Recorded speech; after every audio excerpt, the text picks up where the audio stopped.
Hey, what's up guys? Devin here with Backcountry Exposure.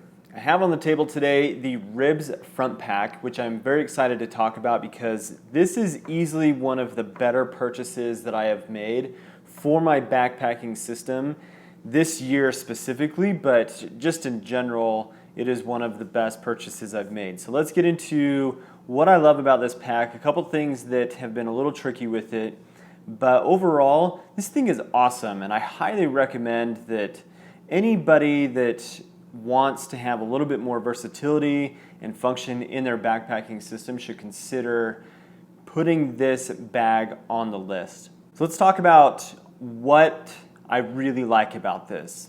And first and foremost, obviously you know that I'm a YouTuber, I do plenty of gear reviews, I film videos as I'm out hiking and backpacking and other things, but I needed a place to put my camera gear and also a place to carry my firearm.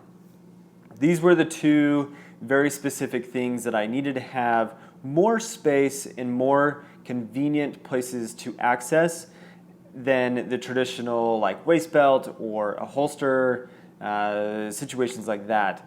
And the Ribz Front Pack basically solved that issue for me. This is a camera that I have been filming on for the last 2 years and I've just replaced it. I'm now filming with a different camera, but this gives you an idea of what I've been using. And I love how easy that tucks into the bag. And we'll get into the size and everything here in a minute, but the ability for me to carry my camera gear and for me to carry my firearm was huge. And I'm so glad that I found a product that allows access to my firearm, very convenient, and allows me to conceal it properly, and so that people on the trail don't know that I have it, but in the case that I do need to use my firearm for whatever reason, that's there and I have access to it. And for reference, I am carrying the Car CW380, so it is a small pocket-sized firearm, but I've seen people carry as big as like a Glock 19 or a CZ P07 size firearm in the size small pack, which that's what this is here. Getting into kind of the nitty-gritty things, this is a 7-liter pack. And the nice thing about this is you've got a lot of space on both sides, but you've got essentially 4 pockets with 2 mesh pockets in each side of the pack. So here on the front you've got a pocket and you've got a pocket. What's great about this bag is it's made from a nice thick ripstop type Cordura fabric. So it's very burly, it's gonna last a long time, it's gonna handle abuse. And I know that putting things here in the front, I don't have to have a lot of concern about brushing up against trees or rocks or things because the fabric is gonna protect it. So what I have been putting in these front packs is my cell phone. I've put chapstick, battery chargers, I had a small first aid kit and a couple other things, but you've got plenty of space in here. Like, just to give you an idea, it's big enough to hold a small firearm. So that gives you an idea of the kind of space that you're looking at with that. But really great for the cell phone, and as somebody that uses a cell phone as a map, access to that is really, really convenient. And then on the inside, you've got the zipper pull goes all the way down to about halfway on the side here. And what's nice about that is it gives you a lot of good entry access, nice wide opening into the pack. That's one of my favorite things about that. And you've got the same thing on both sides. Now, something that's a little tricky with the bag that needs to be considered is these pull straps to tighten the shoulder straps on the pack. They do hang down in front of the zipper pulls. So let me close this up so you can take a look at that. Now, as somebody that carries my firearm on the left side and draws with my right hand, this can be a little bit of an issue for me because now the zipper pull is covered up. So what I have done is tucked these back down inside, but because there's not a lot of space, it makes it kind of hard for me to tuck those in, and that is one of the downsides, one of the flaws, I guess you could say. Not the end of the world, not a huge issue, but that is something to consider if you are going to be carrying a firearm in the pack. Otherwise, I don't think it's a big deal if those hang over and cover the zipper pull, but as somebody that trains for defensive situations, that is a consideration to have on your mind. One of my favorite things about the pack is just how well it fits on your body. I have purchased the size small because I have about a 32-inch waist, and it's still a little wide around my chest.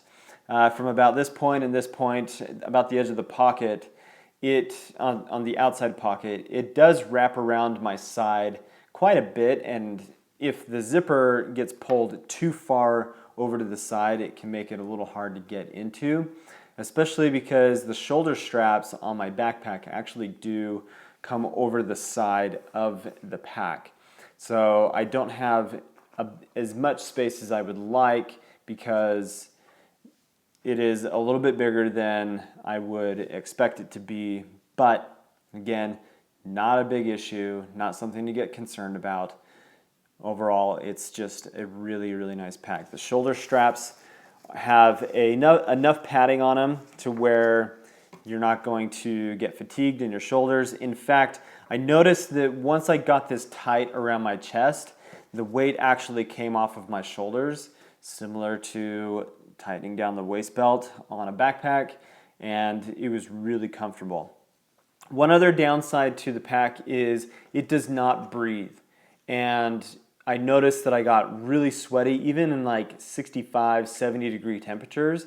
So all I would do is zip this down and let the pack hang open, but then it put more weight on my shoulders, so there's kind of a trade-off, but keep that in mind that it does not breathe well. But you've got a really nice Cordura fabric that is a water-resistant fabric. It's going to protect your gear. And the other benefit too is this is going to give you the proper weight balance between the front of your pack and the back of your pack. Meaning that by putting weight on your front side, you're going to have a little bit better weight load balanced between what's on your front side and what's on your back side, instead of everything on your back and taking that all onto your shoulders, into your hips. This balances the weight and makes the hiking way more comfortable. And I thought that that was going to be like just a total not true, and people are just making that up, but in all seriousness, this thing actually does make a difference in how comfortable your hiking was. I love this thing, and I'm so glad that I bought it, and I definitely recommend that anybody that wants to not have to take your backpack off to access food and maybe a small water bottle if you're just using it as a day pack, but more importantly, to have access to your trail food, your bars, your gun, to things that you would need access to while you're just hanging around camp. I wore this thing just hanging around camp when I was out backpacking last weekend. And to have your camera gear as well, your cell phone, your maps, all of that accessible on the trail and never have to take your backpack off. That is the single most benefit, the highest benefit to this pack that I can express. Like, it is so good and so awesome to have access to those things. So there you go. That is the Ribz Front Pack. This is the size small, and very happy with it. Definitely recommend that you consider this for your backpacking system. It doesn't add a lot of weight. It's about 11 ounces, 12 ounces for this. The larger size is going to weigh more, but this thing is awesome. So go check it out for yourself and have an awesome day out in the mountains. And please subscribe to the channel if you have not, and we'll catch you a little later.